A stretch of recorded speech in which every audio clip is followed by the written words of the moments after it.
9ஆம் தேதியில் பிறந்தவர்கள் உலக நாயகன் என்று சொல்லலாம். நவ கிரகங்கள், நவ துவாரங்கள், நவ ராத்திரிகள், நவ பூஜைகள், நவமணிகள், நவரசங்கள், நவ ரத்தினங்கள், நவ நாயன்மார்கள், இந்த 9க்கு என்று தனி சிறப்பு இருக்கிறது. அதனாலேயே இந்த 9ஆம் தேதியில் பிறந்தவர்கள் சகலகல வல்லவர்களாக திகழ்வார்கள். பொதுவாக ஒவ்வொரு தேதியில் பிறப்பவர்களுக்கும் ஒவ்வொரு சக்தி இருக்கும், ஒவ்வொரு டேலண்ட் இருக்கும். 9ஆம் தேதியில் பிறந்தவர்களுக்கு இவை அனைத்தும் ஒருங்கிணைந்திருக்கும். இந்த 9ஆம் நம்பரை எந்த நம்பரோடு கூட்டினாலும் தனித்து நிற்கும். ஒரு எக்ஸாம்பிளாக 19 எண்ணை 1 9 என்று கூட்டினால் 10ஆக மாறும். 91ஆம் நம்பரை 9 1 கூட்டினால் 10 வரும். 0 கழித்தால் 1 வரும். ஆக இந்த 9ஆம் நம்பர் எதிலும் தனித்து நிற்கும். இது கட்டுக்கடங்காதவை, உற்பத்தி திறன் படைத்தவை. 9 18 27 இதில் பிறந்த ஆண்களும் சரி பெண்களும் சரி திருநங்கையாக இருந்தாலும் சரி, இந்த 9ஆம் எண்ணில் பிறந்தவர்கள் மிகப்பெரிய வல்லுநர்கள் என்று சொல்லலாம், உலக நாயகர்கள் என்று சொல்லலாம். இவர்கள் சிறு பிள்ளையில் ஏனோ தானோ என்று மற்றவர்கள் போல் விளையாட்டுத்தனமாக வாழலாம். ஆனால் குறிப்பிட்ட காலத்துக்கு பிறகு இவருடைய சக்தியை இவர்களே அறிவார்கள். பிரபஞ்ச கதிர்வீச்சு சக்திகளின் ஆற்றல் இவர்களுக்கு நேரடியாக கிடைக்கும். குறிப்பிட்ட வயதில் அதை இவர்கள் தானாக உணர்வார்கள். இவர்களுக்கு தேடல் அதிகமாக இருக்கும். தேடல் என்பது உள்ளவரை வாழ்வில் ருசி இருக்கும். வாழ்வில் பல மாற்றங்கள் ஏற்படும். அதனால் மிகப்பெரிய போராட்டத்தை எல்லாம் இவர்கள் சந்திக்க நேரிடும். பெரும்பாலும் இந்த 9 18 27 பிறந்த ஆணாக இருக்கட்டும் பெண்ணாக இருக்கட்டும், அதிகமாக இவர்கள் சூஸ் பண்ணக்கூடிய வேலைகள் எப்படி இருக்கும் என்றால், உலகை காக்கும் வண்ணமாக இருக்கும், நாட்டை காக்கும் வண்ணமாக இருக்கும். முதல் வேலை என்று எடுத்துக்கொண்டால் இராணுவம், 2ஆம் வேலை என்று எடுத்துக்கொண்டால் காவல்துறை, 3ஆம் இலக்கு எடுத்துக்கொண்டால் அதிலேயே சிஐடி, துப்பறிவு, ரகசிய போலீஸ், சைபர் கிரைம், இவர்கள் துப்பறியும் பணியில் தான் முதல் இடமாக எடுத்துக்கொள்வார்கள். அதுக்கடுத்து செக்ரட்டரி வேலையை கூட இவர்கள் அதிகம் சூஸ் பண்ணுவார்கள். அது மட்டுமல்ல, உலக வேலைகள் எந்த வேலையாக இருந்தாலும் சரி, இவர்களுக்கு அனுபவமே இல்லாத தொழில் கூட தன்னுடைய போராட்ட வாழ்க்கையில் ஒவ்வொரு வேலையும் கற்றுக்கொள்வார்கள். ஏனென்றால் இவர்கள் வாழ்வை போராட பிறந்தவர்கள். எந்த ஒரு புதிதான விஷயத்தையும் தன் கைக்குள் கொண்டு வந்துவிடுவார்கள். இந்த 9 18 27ஆம் தேதி பிறந்தவர்களில் 10% பேர்கள் மட்டும்தான் கிரக கோளாறால் எல்லா விஷயத்திலும் கொஞ்சம் ஒதுங்கி செல்வார்கள். உள்ளுக்குள் ஏதோ ஒரு பயம் இருக்கும். ஆனால் 90% அஞ்சான் நெஞ்சர்கள் எங்கும் எதிலும் பழக்கமே இல்லாத இடத்திலும் பழகிக் கொள்வார்கள். புதிய மனிதர்களை பார்த்தாலும் கூட அவர்களை தன்வசப்படுத்தி தன்னுடைய நண்பர்களாக மாற்றி விடுவார்கள். அவ்வளவு டேலண்ட் தெரிந்தவர்கள். ஆனால் பார்த்தால் அப்படி தெரியாது. இவர்களுக்கே தன்னுடைய டேலண்ட் தனக்கு எப்படி இருக்கு என்று தெரியாது. ஆனால் போக போகத்தான் தெரியும். போக போக தெரியும், இந்த பூவின் வாசம் புரியும். நாளாக இவர்களுடைய சக்தியை இவர்கள் உணர்வார்கள். குறைந்தது 36 வயதிற்கு மேல் ஓரளவுக்கு உணர்வார்கள். 42 வயதிற்கு மேல் 50% உணர்வார்கள். 50 வயதிற்கு மேல் முழுமையாக தன்னுடைய சக்தியை உணர்வார்கள். இதில் ஒரு வியப்பான விஷயம் என்னவென்றால், இவர்களுக்கு இளமையில் அரிதாரம் பூச மாட்டார்கள், இளமையில் மேக்கப் செய்ய மாட்டார்கள், இளமையில் போராட்டத்தையே சந்தித்து தன் வாழ்வையே தொலைத்துக் கொள்வார்கள். ஆனால் குறைந்தது 45 வயதிற்கு மேல் இவர்களுக்கு இளமை திரும்பும். வாழ்வையை அணுவா ரசித்து ருசித்து வாழ ஆரம்பிப்பார்கள். குறைந்தது 50 வயதுக்கு மேலே 50லும் ஆசை வரும், ஆசையுடன் பாசம் வரும், இதில் அந்தரங்கம் கூடாதம்மா, அதை நான் சொல்ல சுகமாகுமா. அவர்களை பற்றி சொன்னால் வர்ணித்து கொண்டு போகலாம். கலைநயம் மென்மையானவர்களும் இவர்கள்தான். உலக டெரர் பீஸிலும் முதன்மை இடத்தில் பிடிப்பதும் இவர்கள்தான். இவர்களுக்கு அவ்வளவு சீக்கிரம் கோபம் வராது. உலகத்தை நேசிக்கக்கூடியவர்கள். ஆனால் கோபம் வந்துவிட்டால் உலகையே உழுக்கக்கூடியவர்கள். இந்த 9 18 27ஆம் தேதி பிறந்தவர்கள் தன்னுடைய கிரக நிலைப்படி அவர்களுக்கு சரியான பெயர் அமையவில்லை என்றால், ஒருவருக்கு திருநாமம் சரியாக அமையாததனால் விரக்தி நிலையில் தள்ளப்பட்டு ஒரு சிலர் மிகப்பெரிய கொடூரமான தீவிரவாதியாக மாறுவதற்கு கூட வாய்ப்பு இருக்கிறது. நம்ம பல வீடியோக்களில் சொல்லியிருக்கோம், ஒருவருடைய பெயர் என்பது அது சாதாரண விஷயம் அல்ல. ஒருவருடைய அடையாளம், பெயர் என்பது வெறும் பெயருக்காக பெயர் வைக்கக்கூடாது. ஒவ்வொரு தனி மனிதனின் கிரக நிலைக்கு ஏற்ப அவனுடைய சக்தி உந்துதலுக்கு ஏற்ப அவன் பெயரின் திருநாமம் அமைய வேண்டும். இதுக்கு ஒரு எக்ஸாம்பிள் எடுத்துக்கொண்டோம் என்றால், சிவன் என்று எல்லோருக்கும் தெரியும். ஆனால் அந்த சிவனுக்கு ஒவ்வொரு ஊரிலும் ஒவ்வொரு பெயர் இருக்கும். ஒரு ஊரில் அண்ணாமலையார் இருக்கும், ஒரு ஊரில் நடராஜர் என்று இருக்கும், ஒரு ஊரில் அர்த்தநாரீஸ்வரன் என்று இருக்கும். இப்படி ஒவ்வொரு ஊருக்கும் ஒவ்வொரு திருநாமங்கள் மாறும். அதே போல் மற்ற கடவுளுக்கும் அப்படித்தான். ஊருக்கு தகுந்த மாதிரி பெயர் மாறும். அதே போல் மனிதனின் பிறப்புக்கு தகுந்த மாதிரி அவனுடைய பிறப்பின் அடிப்படை லக்னத்துக்கு தகுந்த மாதிரி அவனுடைய பெயர் அமைய வேண்டும். இதை ஆரம்ப நிலையில் நட்சத்திரப்படி தான் பெயர் வைத்துக் கொண்டிருந்தார்கள். ஏனென்றால் ஒரு விஷயத்தை ஆரம்பத்தில் ஒரு சில விஷயம் கண்டுபிடிக்கும் போது ஒரு நிலைப்பாடு நமக்கு கிடைக்கும். ஆனால் அந்த நாட்களுக்கு செல்ல செல்ல நாலேஜ் வளர வளர அதை நாம் வளர்த்தி கொள்ள வேண்டும். ஜோதிட குருஜியாக இருக்கிறவர்கள் இதையெல்லாம் எடுத்து உரைத்து மக்களுக்கு அந்த 9ஆம் தேதிக்காரர்கள் மட்டும் இல்லை, எந்த தேதியில் பிறந்திருந்தாலும் சரி, அவரவர்களுக்கு சக்திக்கு தகுந்த மாதிரி தான் அந்த பெயரை திருநாமத்தை அமைத்து கொடுக்க வேண்டும். இந்த 9ஆம் தேதியில் பிறந்தவர்கள் காலச்சுவடுகள், வரலாற்று சிற்பிகள். ஒரு வரலாறு பிறக்கிறது என்றால் அது 9ஆம் தேதிக்காரர்களால் தான் அந்த வரலாறு சிறப்பிக்கும். அதே தொழில்நுட்பக்காரர்கள், அகல ஆய்வுக்காரர்கள் மர்மமான காட்டுக்குள் கூட சென்று அந்த உலக ரகசியங்களை கண்டுபிடித்து வெளியிடுபவர்கள். ஒன்று அவருடைய பிறப்பின் முன் தேதியில் அந்த 9 இருக்கும், அல்லது மொத்த தேதியெல்லாம் கூட்டினாலும் அந்த 9 என்ற எண் வரும். 6ஆம் தேதியில் பிறந்திருந்தாலும் சரி, 7ஆம் தேதியில் பிறந்திருந்தாலும் சரி, 8ஆம் தேதியில் பிறந்திருந்தாலும் சரி, அது தேதி, மாதம், வருடம் 3ஐயும் கூட்டி வரும்போது மொத்தம் 9ஆக மாறும். ஏனென்றால் இந்த 9 என்பது உலக அமைப்பு. இந்த 9 இல்லாத இடமே கிடையாது. 9 என்பது அரசாள்வது கூட கிடையாது, நாட்டை ஆள்வது. அரசன் என்று எடுத்துக்கொண்டோம் என்றால் அது 1ஆம் தேதியை தான் குறிக்கும். 1, 10, 19 தேதியில் பிறந்திருக்கிறார்களோ அல்லது அவர்கள் பெயர்களை கூட்டினால் மொத்தம் 1ஆம் எண்ணை வரும். அந்த 1ஆம் எண்ணை குறிப்பவர்கள் மிகப்பெரிய அரசியலில் இராஜாங்கம் ஆழ்ந்து கொண்டிருப்பார்கள். அவர்களுக்கு துணையாகவும் இணையாகவும் அவர்களுக்கு பாதுகாப்பாகவும் இந்த 9ஆம் எண் தளபதியாக செயல்படும். நாட்டின் எல்லை பாதுகாப்பாக செயல்படும். ஏனென்றால் இந்த 9ஆம் எண்ணுக்கு அதிபதி செவ்வாய். செவ்வாய் என்று எடுத்துக்கொண்டாலே அழகென்றால் முருகனே, இந்த செவ்வடி வேலன் அவன் வந்து விடுவான். செவ்வாய்க்கென்று தனி சிறப்பு இருக்கிறது. சத்திரிய வம்சத்தை சேர்ந்தவர். எவ்வளவுதான் வலித்தாலும் தனக்குள் அடக்கி கொண்டு மக்களுக்காக உயிரை கொடுக்கக்கூடிய சத்திரிய வம்சம் இந்த 9ஆம் எண். எங்கும் அஞ்சோன் எதற்கும் அஞ்சோன் என்ற தாரக மந்திரமே இந்த 9ஆம் நம்பர் தான். அவ்வளோ புகழ்மிக்க இந்த எண். ஆனால் ஒவ்வொரு தனிப்பட்ட மனிதருக்கும் ஒரு சக்தி உண்டு. உனக்குள்ள சக்தி இருக்கு, அதை உசிப்பிட வழிபாரு. அதை உசிப்பிட வழிபாரு என்றால் போற போக்குல சு என்று உசிப்பி விடுவதல்ல. ஒவ்வொரு தனிப்பட்ட மனிதனுக்கும் பிறப்பின் ரகசியங்கள் உண்டு. முப்பிறவி, இப்பிறவி, அடுத்த பிறவி என்று முக்காலத்தையும் அறிய வேண்டும் ஒவ்வொரு தனிப்பட்ட மனிதனும். ஆனால் இன்றைய ஸ்பீடு காலத்தில் ஏதோ பிறந்தோம் ஏதோ வளர்ந்தோம் என்று இன்னைக்கு உணவு வகையிலிருந்து நடைமுறை நடப்பிலிருந்து எல்லாமே ஸ்பீடு காலமாகிவிட்டது.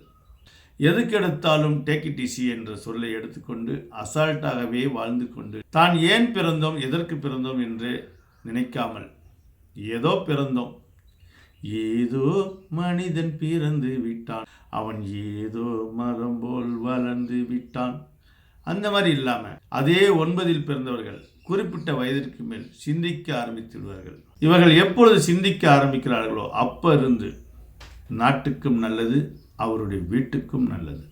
ஏனென்றால் இவர்கள் பிறப்பே மற்றவர்களை காக்க வேண்டும் என்பது கொள்கை. ஒரு நாடு காக்க வேண்டும், ஒரு வீடு காக்க வேண்டும் என்றால் இந்த செவ்வாயைத்தான் இறைவன் உந்துதலாக மக்களுக்கு ஒரு படைப்பாக ஆற்றலாக கொடுத்திருக்கான். அதை உணர்வு வரை இந்த 9ஆம் தேதியில் இருப்பவர்கள் விளையாட்டுத்தனமாக, ஒரு சிலர் பார்த்தீங்க என்றால் லொடலுடன் நிறைய பேசுவாங்க. என்ன பேசுறதுனே தெரியாது, நிறைய பேசி கடைசியில் மனசங்கடத்தை ஏற்படுத்தி கொள்வார்கள். ஆனால் ஒரு சிலர் அப்படி அல்ல, பேசவே மாட்டார்கள். அவர்களிடம் ஒரு சொல்லை நம்ம வெளிவாங்குவதற்கு ஒரு கேள்வி இல்லை, 40 கேள்வி கேட்டால் தான் அவர் ஒரு பதில் சொல்வார். இவர்கள் என்னதான் உளறி விளையாட்டுத்தனமாக இருந்தாலும் கூட ரகசியம் என்று ஒரு விஷயம் வந்து விட்டால் இவர்களிடம் அந்த ரகசியத்தை வாங்கவே முடியாது யாராலையும். எல்லாமே சொல்வது போல் இருக்கும், ஆனால் அந்த ரகசியத்தை மட்டும் சொல்ல மாட்டார்கள். புரியாத புதிர் போல மற்றவர்களை திசை திருப்பி விடுவார்கள். அவ்வளோ டேலண்ட்டுனா டேலண்ட்டு, உங்கள் வீட்டு டேலண்ட்டு, எங்கள் வீட்டு டேலண்ட் இல்லை, அப்படி ஒரு டேலண்ட்டு. சுருக்கமாக சொன்னால், எவ்வளோ பெரிய கொள்ளையர் கூட்டத்தில் கூட இவர்கள் போய் ஆடி பாடி விளையாடிட்டு அவர்களுடைய ரகசியங்களை தெரிந்து கொண்டு வந்துவிடுவார்களே தவிர இவர்களுடைய ரகசியம் அவர்கள் அறியவே முடியாது. ஆனால் பார்த்தால் இவர்கள் லூஸ் டாக் விடுவது போல் தெரியும். இவர்கள் லூஸ் டாக் விடுவது போல் தெரிந்து அவர்கள் லூஸ் டாக்கை விட்டு விடுவார்கள். அந்த லூஸ் டாக்கை இவர் டைட் டாக்காக எடுத்துக்கொள்வார்கள். அதுதான் இவர்களுடைய டேலண்ட். இவர் மற்ற பேச்செல்லாம் நிறையா பேசி அந்த சொல்ல வேண்டிய சொல்லை கறந்து விடுவார்கள். ஆடு மாட்டை ஆடி கறக்கவும் தெரியும், பாடு மாட்டை பாடி கறக்கவும் தெரியும். இன்னமும் மிகையாக சொன்னால், தரையில் கருவாடாகவும் இவர்கள் இருப்பார்கள், தண்ணீரில் மீனாகவும் இருப்பார்கள். மீன் குஞ்சுக்கு நீச்சல் கற்றுத்தர தேவையே இல்லை. காலம் இவர்களுக்கு எல்லா அறிவையும் எல்லா சாமர்த்தியத்தையும் கற்றுக் கொடுத்துவிடும். ஏனென்றால் ஒரு மனிதனுக்கு ஒரு கஷ்டம் 2 கஷ்டம் வந்தால் பரவாயில்ல, எடுத்து வைக்கும் ஒவ்வொரு அடியும் போராட்டமாக இருந்தால் அதில் எத்தனை பாடங்களை கற்றுக்கொள்ளலாம். வாழ்க்கை என்னும் ஓடம் வழங்குகின்ற பாடம்தான். இவர்கள் வாழ்க்கையே ஒரு பாடம்தான். சிலர் சிறு வயதிலிருந்தே இவர்கள் தத்துவவாதியாகிடுவார்கள். மற்றவர்களுக்கு பயங்கரமாக அட்வைஸ் பண்ணுவார்கள். இவர்கள் செய்யும் அட்வைஸால் ஒன்று அவன் திருந்தணும் அல்லது வருந்தணும். அப்படி இருக்கும் இவர்கள் அட்வைஸ். சாதாரணமாக இருக்காது. இவர் வாத்தியாருக்கெல்லாம் வாத்தியார். ஒரு வில்லன் இருக்கான் என்றால் அந்த வில்லனுக்கெல்லாம் வில்லனாக இவர்கள் திகழ்வார்கள். ஒரு நல்லவன் இருக்கிறான் என்றால் அந்த நல்லவனுக்கு நல்லவனாக திகழ்வார்கள். ஒரு கெட்ட எண்ணம் உள்ளவர்கள் என்றால் அந்த கெட்ட எண்ணம் உள்ளவர்களுக்கு மேல் இவர்கள் கெட்ட எண்ணமாக போய் அவர்களை பாதிக்கும் அளவுக்கு செய்து அதுக்கப்புறம் அவர்கள் சிந்தித்து நம்மளுடைய எண்ணத்தை குறைத்து கொள்ளலாம் என்று அவர்கள் குறைத்து கொள்வார்கள். அந்த மாதிரி இவர்கள் எங்கே இருக்கிறார்களோ அந்த இடத்தை சிறப்புறச் செய்வார்கள். தான் வாழ்வில் நின்றார்களா என்று சரித்திரத்தில் பார்க்க மாட்டார்கள். இவர்களால் எத்தனை பேர் நின்றார்கள் என்றுதான் இவர்கள் பார்ப்பார்கள். இன்னும் இவர்களை சுருக்கமாக சொன்னால் ஒரு ஏணி என்று சொல்லலாம். ஏணி எப்படி தன்னுடைய வழிகளை சுமந்து கொண்டு வரவர்களெல்லாம் மேலே ஏற்றி விடுமோ அந்த மாதிரி தன்னை பற்றி எப்பவுமே கவலைப்பட மாட்டார்கள். இந்த 9, 18, 27 பிறந்தவர்கள் எந்த ராசிக்காரர்களாக இருந்தாலும் சரி, தன்னுடைய குடும்பத்துக்காகவும் தன்னுடைய தாய் நாட்டுக்காகவும் தன்னை அர்ப்பணிப்பார்கள். இந்த 9, 18, 27 பிறந்தவர்கள் இராணுவ வீரர்களாக இருந்தால் மனித வெடிகுண்டாக கூட மாற தயங்க மாட்டார்கள். ஏனென்றால் தன்னுடைய தாய் நாட்டுக்காக தன்னுடைய உடம்பு எவ்வளவு தெம்பு இருக்கிறதோ அவ்வளவு தெம்பையும் யூஸ் பண்ணி அந்த நாட்டை காக்க வேண்டும் என்ற வெறித்தனம் மட்டும்தான் இவர்களிடம் இருக்கும். அவ்வளவு உண்மைவாதிகள் இந்த 9ஆம் தேதியில் பிறந்தவர்கள். ஆனால் இந்த 9ஆம் தேதி பிறந்தவர்களுக்கு பெரும்பாலும் 80% கிரகநிலைப்படி பெயர் சரியாக அமையாது. இவருக்கு சூடப்பட்ட திருநாமம் பெயர் சரியாக அமையாதனாலேயே இவர்கள் வாழ்வில் நிறைய விரக்திகளை சந்திக்க நேரிடும். ஏனென்றால் மற்ற எண்களுக்கெல்லாம் எழுத்தின் வடிவம் கச்சிதமாக உட்கார்ந்து கொள்ளும். எக்ஸாம்பிளாக எடுத்துக்கொள்ள வேண்டும் என்றால் ஏ என்று எடுத்துக்கொண்டால் அது 1ஆம் நம்பரை குறிக்கும், பி என்று எடுத்துக்கொண்டால் 2ஆம் நம்பரை குறிக்கும், சி என்று எடுத்துக்கொண்டால் 3ஆம் நம்பரை குறிக்கும், டி என்று எடுத்துக்கொண்டால் 4ஆம் நம்பரை குறிக்கும், ஹெச் என்றால் 5ஆம் நம்பரை குறிக்கும், யூ, வி, டபிள்யூ இதெல்லாம் 6ஆம் நம்பரை குறிக்கும், ஓ என்ற எழுத்து 7ஆம் நம்பரை குறிக்கும், பி, எஃப் என்ற எழுத்து 8ஆம் நம்பரை குறிக்கும். ஆனால் 9ஆம் நம்பரை குறிப்பதற்கு எந்த நம்பரும் இருக்காது. அந்த 9ஆம் நம்பருக்கு AB, MN, NM, DH, HD இந்த 2 எழுத்துக்கள் சேர்ந்துதான் 9 வடிவமாக மாறும். எங்கே பார்த்தாலும் போராட்டம், எங்கே பார்த்தாலும் போட்டி, எங்கே பார்த்தாலும் பொறாமை. இந்த நிலை உங்களுக்கு மாற வேண்டும் என்றால் இயற்கை ஜோதிடம் வாருங்கள். உங்களுக்கு மிக துல்லியமாக ஆராய்ச்சி செய்து வைத்திருக்கோம். உங்களுக்கு மட்டுமில்லை, மண்ணில் பிறந்த மைந்தன் யாராக இருந்தாலும் சரி, இந்த நாடு அந்த நாடு, இந்த ஜாதி அந்த ஜாதி, இந்த மொழி அந்த மொழி என்றெல்லாம் ஆராய்ச்சி பண்ணலை. இயற்கை ஜோதிடம் மனித இனத்துக்காக ஆராய்ச்சி செய்து வைத்திருக்கிறது. பிரபஞ்சத்தில் நாம் அனைவரும் சமமானவர்கள். ஆனால் அவரவர் செய்த பூர்வ புண்ணியத்தை தகுந்த மாதிரிதான் இறைவன் சில வரங்களை கொடுத்து பிறக்க வைப்பான். அப்படி பூர்வ புண்ணியப்படி வரத்தை கொடுத்து இறைவன் படைக்க வைத்தாலும் நமக்குன்னு ஒதுக்கிய வரம் சரியாக கிடைத்தாலே நம்ம நல்லபடியாக வாழலாம். அப்படி இல்லாமல் சாமி வரம் கொடுத்தாலும் பூசாரி தடுக்குது என்பது போல உங்களுடைய திருநாமத்தை வைத்தே உங்களுக்கு வரக்கூடிய விஷயங்கள் எல்லாம் தடைப்பட்டு போய்விடும். ஏனென்றால் பிறப்பு இறப்பு என்பது நம்ம கையில் இல்லை. அது மட்டுமல்ல, உங்களுடைய திருமண நாட்கள் சரியாக அமைய வேண்டும். ஒரு ஆண் எவ்வளவு வளர்ந்தாலும் திருமணத்துக்கு பிறகு ஆணுடைய ஜாதகம் ஆணாகவே இருக்கும், பெண்ணுடைய ஜாதகம் பெண்ணாகவே இருக்கும். ஆணும் பெண்ணும் எப்போ இணைகிறார்களோ ஓடிப்போய் இணைந்தாலும் சரி. சில மீம்ஸ் எல்லாம் பார்க்கும் போது அதை ரசிக்கத்தன்மையாக இருக்கும். ஆனால் அந்த மீம்ஸ் மாதிரி எல்லாம் வாழ முடியாது. வாழ்க்கை என்பது ரியாலிட்டி. அந்த ரியாலிட்டிக்கு தகுந்த மாதிரி இருக்க வேண்டும் என்றால் கிரக நிலைக்கு தகுந்த மாதிரி ஆணும் பெண்ணும் சேரக்கூடிய நாட்கள் கிரக பிரபஞ்ச நாட்களில் நல்ல உன்னத நாட்களாக அமைய வேண்டும். பொதுவாக காலண்டரில் உள்ள நாட்கள் படி திருமணம் செய்யக்கூடாது. அந்த பொதுவாக உள்ள நாட்கள், காலண்டரில் உள்ள நாட்கள் சுவாமிகளுக்காகவே அது படைக்கப்பட்டது. அந்த பஞ்சாங்கத்தில் உள்ள நாட்கள் எல்லாமே புனிதமான நாட்கள். ஆனால் அதெல்லாம் சுவாமிகளுக்காக பண்ணது, மனிதனுக்காக அல்ல. குறிப்பிட்ட காலத்திற்கு மேல் சித்தர்கள் இல்லை. குறிப்பிட்ட காலத்திற்கு மேல் இந்த ஜோதிட அஞ்ஞானி விஞ்ஞானி இல்லை. எல்லாம் இருப்பதை தெரிந்து கொண்டு அதிலுள்ள சில சூச்சங்களைத்தான் நம்ம சொல்லி கொண்டிருக்கிறோம் தவிர எக்ஸெட்ரா யாரும் உற்பத்தி பண்ணலை. அதுதான் நிசப்தம். இந்த உண்மையை புரிந்து கொள்ளுங்கள். அவரவர் திருநாமத்தை சரி செய்து கொள்ளுங்கள். அவரவருடைய திருமண நாட்களை சரிப்படுத்திக் கொள்ளுங்கள். ஏனென்றால் திருமணம் என்பது இன்றைக்கி நடைமுறையில் பஞ்சாயத்தில் உள்ள நாட்களை தான் அனைவரும் கொடுக்கிறார்கள். ஒரு சிலர் அதில் நம்பிக்கை இல்லாமல் ஓடி போய் கல்யாணம் பண்ணிக்கிறார்கள். இந்த பஞ்சாங்கத்தை பார்த்து கல்யாணம் பண்ணவங்களும் சரி, ஓடி போய் கல்யாணம் பண்ணவங்களும் சரி, 80% பேர்கள் நிச்சயமாக நல்லா வாழ மாட்டார்கள். ஏனென்றால் இன்றைக்கு பார்த்தீங்கன்னா இன்றைக்கி நிறைய ஆப்புகள், ஏகப்பட்ட ஆப்புகள், செக்ஸ் ஆப்புகள், ஏகப்பட்ட ஆப்புகள் வந்துருச்சு. இதுக்கெல்லாம் காரணம் என்னவென்றால் பொதுவான நாட்களில் கல்யாணம் செய்வதனால் இருவரின் மனநிலைகள் சரியாக ஒத்துப்போகாது. ஒரு ஆண் என்றால் அவனுக்கு தனி சக்தி உண்டு, ஒரு பெண் என்றால் அவளுக்கு தனி சக்தி உண்டு. இந்த ரெண்டு சக்தியும் சேரக்கூடிய நாட்கள் நேரம் என்பது இறைப்பிரப்பஞ்ச நாட்களாக இருக்க வேண்டும். இந்த இறைப்பிரப்பஞ்ச நாட்களை மிக துல்லியமாக இயற்கை ஜோதிடம் ஆய்வு செய்திருக்கிறது. யாரெல்லாம் இயற்கை ஜோதிடம் வழிமுறைப்படி அறிவுரையின்படி யாரெல்லாம் உங்களுடைய திருமண நாட்களை மாற்றி அமைத்துக் கொள்ளுங்கள். புதிதாக திருமணம் செய்து கொள்பவர்கள் இயற்கை ஜோதிடம் சொல்லும் நாட்களில் திருமணம் செய்து கொள்ளுங்கள். நீங்கள் படிப்படியாக வாழ்வில் முன்னேறுவீர்கள். அது மட்டுமல்ல, உங்களுக்கு பிறக்கக்கூடிய குழந்தைகளும் நல்ல அதிர்ஷ்டமான குழந்தைகளாகவும், அதிர்ஷ்டம் மட்டுமல்ல, உங்களை கடைசி காலத்தில் அன்போடு அரவணைப்போடு பார்த்து கொள்ளும் நல்ல உன்னதமான குழந்தைகள் உங்களுக்கு பிறக்கும். இறை பிரபஞ்சம் என்பது என்ன என்பதை புரிந்து கொள்ளுங்கள். இறை சக்தி எப்போவெல்லாம் நமக்கு டைரக்டாக கிடைக்கும். ஒவ்வொரு தனிப்பட்ட மனிதனுக்கும் இறைசக்தி டைரக்டாக கிடைக்க வேண்டும் என்றால், இதை இன்னும் எக்ஸாம்பிளாக சொல்லணும் என்றால், ஒரு நோம்பி ஒன்று எடுத்துக்குவோம். ரம்ஜானோ, தீபாவளியோ அல்லது கிறிஸ்மஸோ ஏதோ ஒன்று எடுத்துக்குவோம். ஒவ்வொரு நோம்பி எப்போ பார்த்தோம்னா நம்மக்கிட்ட நிறைய காசுகள் இருக்கும், சொந்த பந்தங்களும் கூட இருப்பாங்க, ரொம்ப ஹாப்பியாக இருப்போம். ஒவ்வொரு நோம்பி எப்போ பார்த்தோம்னா நம்மக்கிட்ட காசே இருக்காது. மற்றவர்கள் செலவு செய்வதை பார்த்து நம்ம பிள்ளைங்கள்லாம் விரக்தி அடையும், மனநிலை அடையும்.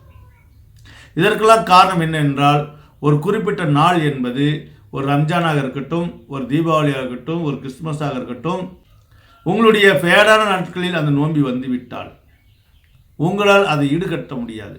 சிலர் இதை எப்படியாவது ஈடுகட்ட வேண்டும், எல்லோரோடும் நாமளும் ஜாலியாக இருக்க வேண்டும் என்று கடனை வாங்கி விடுவார்கள். அந்த கடனை கட்டுவதற்கு படாதபட்டு விடுவார்கள். ஒரு சிலர் கடன் கேட்டாலும் கிடைக்காது. அந்த நோம்பி மிகப்பெரிய விரக்தியாக போயிருக்கும். கொஞ்சம் சிந்தித்து பாருங்கள். உங்கள் வாழ்நாளில் இந்த சிந்திப்பு தான் உங்களை உயர்த்தும். இதற்கெல்லாம் காரணம் என்னவென்றால் அந்த நோம்பி வரக்கூடிய நாட்கள். அப்போ அதற்காக நம்ம கவலைப்படக்கூடாது. அதை எப்படி பேஸ் பண்ண வேண்டும் என்று உங்களுக்கு தெரிந்து கொள்ள ஆர்வம் இருந்தால் இயற்கை ஜோதிடம் வாருங்கள். ஏனென்றால் கற்றது கையளவு, கல்லாதது உலகளவு. ஒருவர் படித்திருக்கார் என்றால் உனக்கு அறிவில்லையா என்று கேட்டால், அவர் படித்திருக்கார், அவர் டாக்டர் படித்திருக்கார், அவர் போலீஸ் வேலை செய்ய முடியாது. ஒருத்தர் ஜட்ஜுக்கு படித்திருக்கார், அவர் மெக்கானிசம் செய்ய முடியாது. படிப்பு என்பதே செக்ஷனாக பிரிந்து விட்டது. முன்பு ஒரு காலத்தில் ஜோதிடம், மருத்துவம், ஆன்மீகம் இந்த மூன்றும் தாய் தகப்பன் பிள்ளை போல ஒன்றாக இருந்தது. ஆனால் இன்றைய கால சூழ்நிலையில் எல்லாம் மாறிவிட்டது. ஆன்மீகம் தனியாகிவிட்டது, ஜோதிடம் தனியாகிவிட்டது, மருத்துவம் தனியாகிவிட்டது. அப்போ இந்த மாதிரி காலகட்டத்தில் தன்னைத்தானே நாம் காப்பாற்றிக் கொள்ள வேண்டும். உங்களை நீங்கள் காப்பாற்றிக் கொள்ள வேண்டும் என்றால் இயற்கை பிரபஞ்சம் என்னவென்று தெரிந்து கொள்ளுங்கள். வாழ்க்கை பிற்கூறில் நடக்கக்கூடிய அமானுஷ்யமான விஷயங்களை எப்படி பேஸ் பண்ணுவது. ஒருவர் சொல்வார்கள், எனக்கு கஷ்டம், நான் போய் நிற்கிறதுக்குள்ளே ரயில் ஏறி வந்து நிற்குது என்று. அந்த மாதிரி நிலையெல்லாம் எப்படி சமாளித்து வாழ்வது, அந்த பஞ்சமில்லா வாழ்வை எப்படி அமைத்துக் கொள்வது, இதற்கெல்லாம் விடை தெரிய வேண்டும் என்றால் உங்களுக்கு எவ்வளவுதான் சில விஷயங்கள் தெரிந்தாலும், ஏனென்றால் ஒரு குழந்தை பிறக்கும் போது ஏதும் அறியாமல் தான் பிறக்கிறது. வாழ்க்கையில் ஒவ்வொரு விஷயங்களும் ஒன்று ஒன்றாக பார்க்க தான் கற்றுக்கொள்கிறது. ஒரு சில விஷயங்கள் நம்மளுக்கு தெரிந்திருந்தாலும் ஒரு சில விஷயங்கள் நம்மளுக்கு தெரியாது. வரக்கூடிய ஃபியூச்சருக்கு, வரக்கூடிய ஜெனரேஷனுக்கு இந்த ஜோதிடத்தை மிகப்பெரிய கல்வியாக கொடுக்கிறது, மூட நம்பிக்கையாக கொடுக்கவில்லை. இதை தெரிந்து கொள்ள வேண்டும் என்றால் கொஞ்சம் இறங்கி வந்தால் இதை எடுத்துச் சொல்லி உங்களை மேலே ஏற்ற இயற்கை ஜோதிடம் காத்திருக்கிறது. இது பாமர மக்களாக இருந்தாலும் சரி, மிகப்பெரிய ஜோதிட வித்வானாக இருந்தாலும் சரி, இல்லை நீங்கள் உன்னதமான ஆன்மீகவாதியாக இருந்தாலும் சரி. சாதாரணமாக ஒரு ஆன்மீகவாதி என்ன செய்வார் என்றால், அவரிடம் போனால் பிளஸ்ஸிங் கிடைக்கும், அதாவது ஆசீர்வாதம் செய்வார். வெறும் ஆசீர்வாதம் செய்வதனால் மட்டும் ஒருவர் வாழ்வை சிறப்படைந்து விடாது. ஆசீர்வாதம் எப்படி இருக்க வேண்டும் என்றால், இவருடைய கிரகநிலையும் சரி பண்ணி கொடுத்து அதுக்கப்புறம் இவர்களை ஆசீர்வதித்தோம் என்றால் இவர்கள் வாழ்வு பூஞ்சோலையாக மாறும். ஒரு ரயில் போய்கொண்டிருக்கு, அந்த ரயிலுடைய எல்லா கண்ட்ரோலும் தன்னுடைய டிரைவர்கிட்ட இருக்கும். ஆனால் ட்ராக் மாத்திர கண்ட்ரோல் மட்டும் அவரிடம் இருக்காது. ட்ராக் மாத்திர கண்ட்ரோல் அந்தந்த ஜங்ஷனில் மட்டும்தான் இருக்கும். ஒரு குறிப்பிட்ட எல்லையில் போயிட்டு இருக்கும்போது யாருடைய துணையும் தேவையில்லை, அந்த ட்ரெயின் போய்கிட்டு இருக்கும். ஆனால் ஒரு ஜங்ஷன் பக்கம் போகும்போது அந்த ட்ராக் மாத்திர நிலை ஏற்படும். அந்த மாதிரி ஒவ்வொரு தனிப்பட்ட மனிதன் வாழ்விலும் ஒவ்வொரு ட்ராக் இருக்கும். அவனாக இருக்கும் வரை அவனுக்கு எந்த பிரச்சனையும் இல்லை. அவன் மற்றவருக்காக வாழ வேண்டும் என்ற ஒரு நிலை வரும் பொழுது, ஒருவன் கணவனாக மாறும் பொழுது, அப்பாவாக மாறும் பொழுது, தாத்தாவாக மாறும் பொழுது, அதேபோல் பெண்ணை எடுத்துக்கொள்ளலாம். அவள் மனைவியாக மாறும் பொழுது, அம்மாவாக மாறும் பொழுது, பாட்டியாக மாறும் பொழுது, இப்படியெல்லாம் ஒவ்வொரு ட்ராக் வரும். அந்த ட்ராக்குக்கு தகுந்த மாதிரி உங்களுடைய பேலன்ஸ் சரியாக இருக்கணும். உங்களுடைய பேலன்ஸ் சரியாக அமைத்து கொண்டால் வாழ்க்கையில் எதை கண்டும் அஞ்ச தேவையில்லை. சுனாமி வந்தாலும் சரி, பூகம்பம் வந்தாலும் சரி, நம்மை நோக்கி எவ்வளோ பெரிய இன்செக்ட் வந்தாலும் சரி, அதிலெல்லாம் நாம் நீந்தக்கூடிய திறமை நாம் பெற்று விடுவோம். அந்த சூட்சமத்தை நீங்கள் தெரிந்து கொள்ள வேண்டும் என்றால் இயற்கை ஜோதிடம் வாருங்கள் என சொல்லி, ஏன் இதை இவ்வளவு விரிவாக்கமாக இந்த 9ஆம் தேதி பிறந்தவர்களிடம் சொல்லுகிறோம் என்றால், இவர்கள் நினைத்தால் தன்னையும் மாற்றிக்கொள்ள முடியும், தன்னுடைய குடும்பத்தையும் மாற்றிக்கொள்ள முடியும், தன்னுடைய தாய் திருநாட்டையே மாற்றி சீரமைக்க முடியும். அவ்வளோ வல்லமை கொண்டவர்கள் இந்த 9ஆம் தேதியில் பிறந்தவர்கள். இந்த 9ஆம் தேதி மற்றும் 18ஆம் தேதி மற்றும் 27ஆம் தேதியில் பிறந்த ஆண் பெண் திருநங்கை அனைவரும் சகலகலா வல்லவர்கள் என சொல்லி, இந்த 2024ஆம் வருடம் இவர்களுக்கு மிக உன்னதமான வருடமாக அமைய வேண்டும். இறையருள் இவர்களுக்கு கிடைக்க வேண்டும். அந்த இறையருள் அல்லாவாக இருக்கலாம், இயேசுவாக இருக்கலாம், ஜீசஸாக இருக்கலாம், புத்தராக இருக்கலாம், என்ன வேணா பெயர் கொண்டிருக்கலாம்.